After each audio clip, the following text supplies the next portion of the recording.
大家好，欢迎来到时光茶馆，我是丽姐，感谢大家的订阅，也欢迎你们一如既往的光临我们茶馆，听听我给大家带来的精彩故事。今天的故事应该会让大家在茶香中感受到一股特殊的气氛，因为它不仅是关于家庭的矛盾，更是充满了智慧与心机的较量。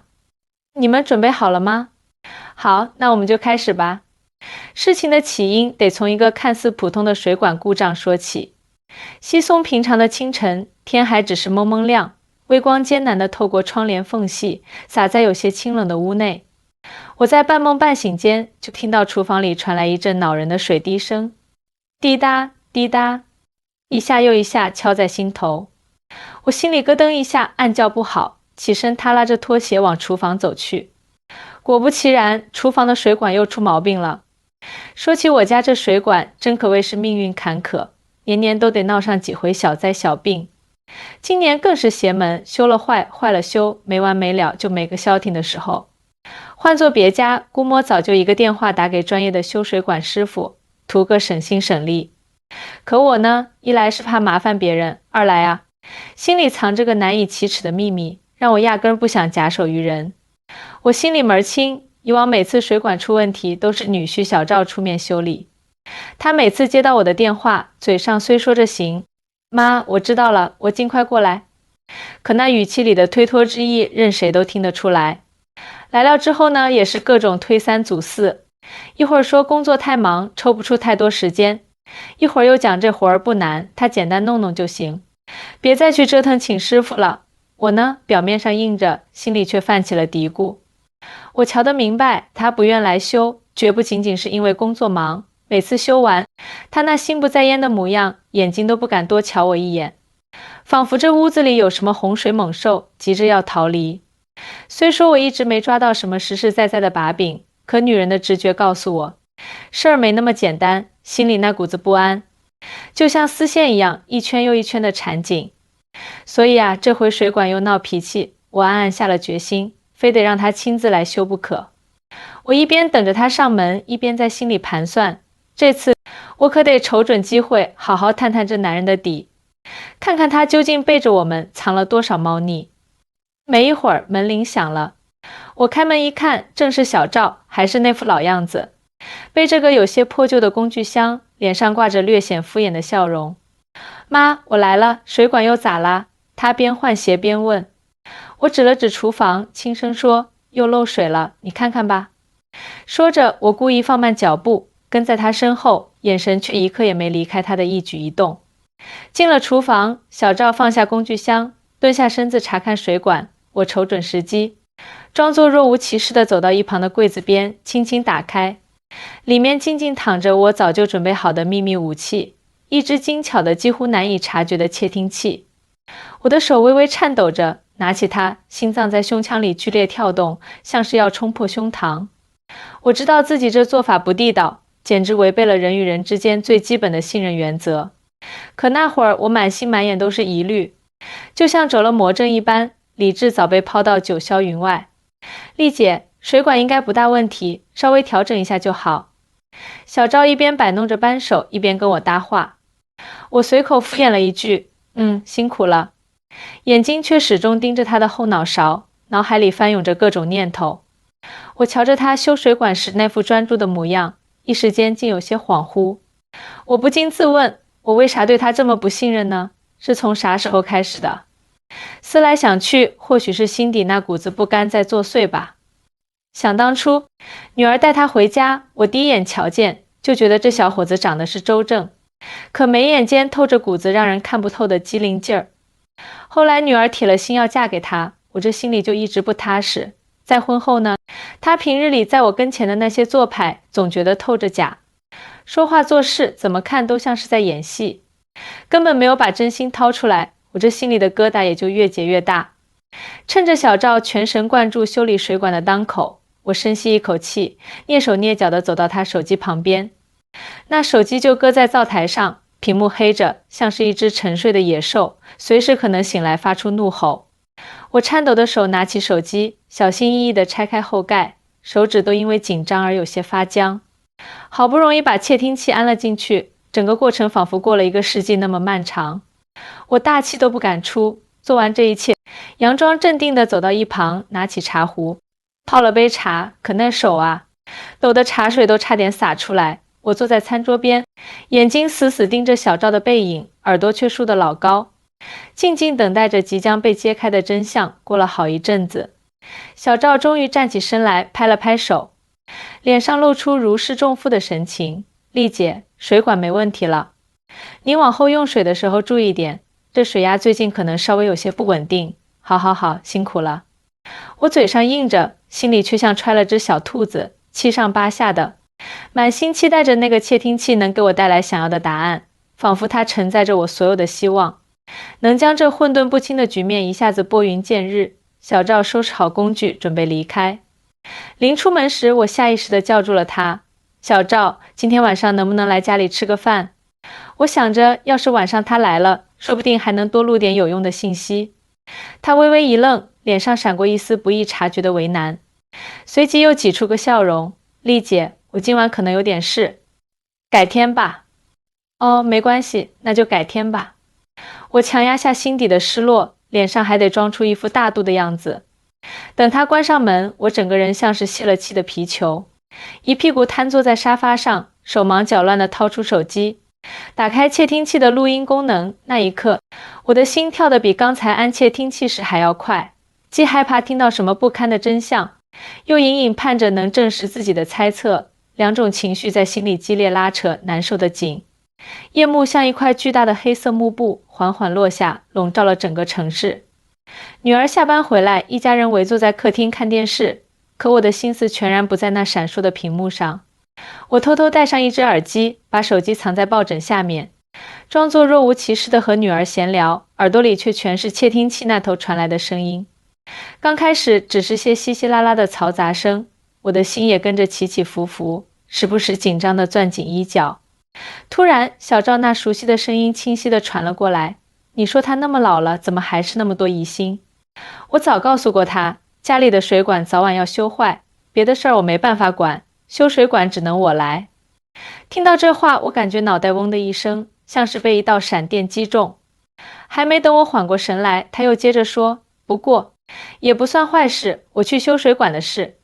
他总是这么紧张，总会想方设法跟我套近乎，真烦。那一刻，我只觉得气血上涌，眼眶瞬间红了，心中的怒火噌的一下被点燃，熊熊燃烧起来。我攥紧拳头，指节都因为用力而泛白，指甲几乎要嵌进肉里。这小兔崽子竟然这么说我！我在心里怒骂，牙齿咬得咯咯作响。我平日里对他掏心掏肺，好吃好喝招待着，他倒好，在背后这么编排我。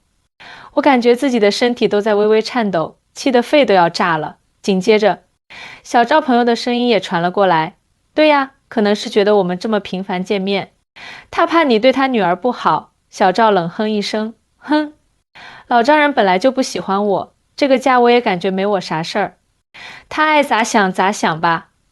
听到这儿，我整个人如坠冰窖，手脚冰凉。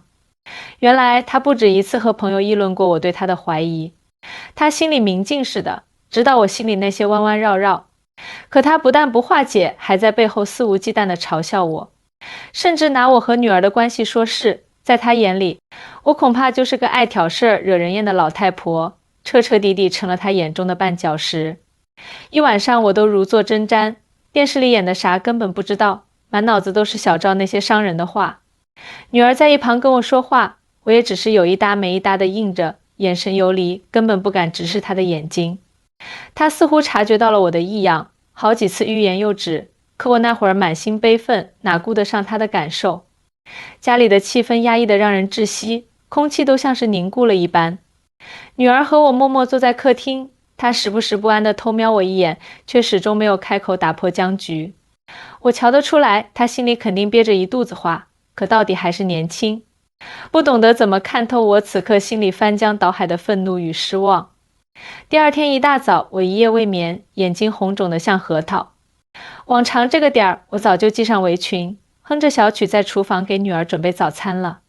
可今儿个我啥心情都没有，满心的委屈和愤怒一股脑儿涌上来，推着我要把事情摊开来说个明白。我径直走到女儿面前，他刚洗漱完，正对着镜子梳头，看到我一脸严肃地站在身后，手里还拿着手机，脸上露出一丝惊慌。女儿，我想你该知道，你老公最近在家里和你母亲面前有些言辞不当的事。你听听这个录音，就知道他究竟在背后怎么说我们的。我努力让自己的声音保持平稳，可那微微的颤抖还是泄露了内心的激动。我把手机放在他面前，按下播放键，小赵和他朋友的对话再次在房间里响起。女儿起初还一脸懵懂，可越听脸色越白，到最后嘴唇都没了血色。妈，您这是怎么了？您怎么能偷偷窃听他的手机？他瞪大了眼睛，满脸的不可置信，声音因为愤怒而拔高了几个度。我没有错，我情绪一下子失控了，眼眶里的泪水夺眶而出。我一直觉得他在家里不真诚，做事心机重。你不在的时候，他把我当什么看？他根本没把你妈当回事。我边说边用手捶打着胸口，像是这样就能把心里的憋屈都发泄出来。可是妈，你怎么能这么做呢？女儿急得直跺脚，眼眶也红了。你为什么不相信他？你和我一直是最亲近的，怎么可以用这种方式去伤害他？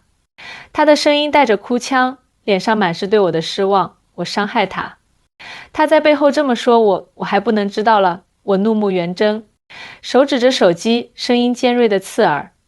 我辛辛苦苦把你拉扯大，就盼着你嫁个好人家，能幸福。可他呢？平日里那些小动作、小眼神，我能看不出来？我这心里成天七上八下的，还不是为了你？女儿哭着反驳：妈，你不能仅凭这几句断章取义的话就否定他啊！他平时对我挺好的，对这个家也尽心尽力，你怎么就看不到呢？尽心尽力，我看他是别有用心。我气得在屋里来回踱步，就说这修水管的事儿，每次都拖拖拉拉，修完就跟丢了魂似的，你敢说他没鬼？女儿一把抹掉脸上的泪水，冲我喊道：妈，你别无理取闹了，你这样只会让大家都难堪，你要是再这么闹下去，这个家迟早要散。这话像一把利刃，直直刺进我心里。我愣住了，呆呆地看着女儿，泪水止不住地流。我无理取闹？我这是为了谁啊？我喃喃自语，声音里满是绝望。女儿见我这样，似乎也有些后悔，可一时半会儿拉不下脸来。她别过头，闷声说：反正你得把这窃听器的事儿跟他说清楚，以后别再干这种糊涂事了。说完，她拿起包摔门而出，留下我一个人瘫倒在沙发上，望着空荡荡的屋子，满心悲凉。接下来的几天，家里的气氛冷到了极点。女儿早出晚归，每次回来也只是和我简单打个招呼，就钻进自己房间，把门摔得震天响。小赵呢，自那之后就没再登过家门，连个电话都没打过来。我心里又气又急，一方面觉得自己没错，是小赵太过分，另一方面又担心女儿夹在中间为难，怕这事儿影响了他们夫妻感情。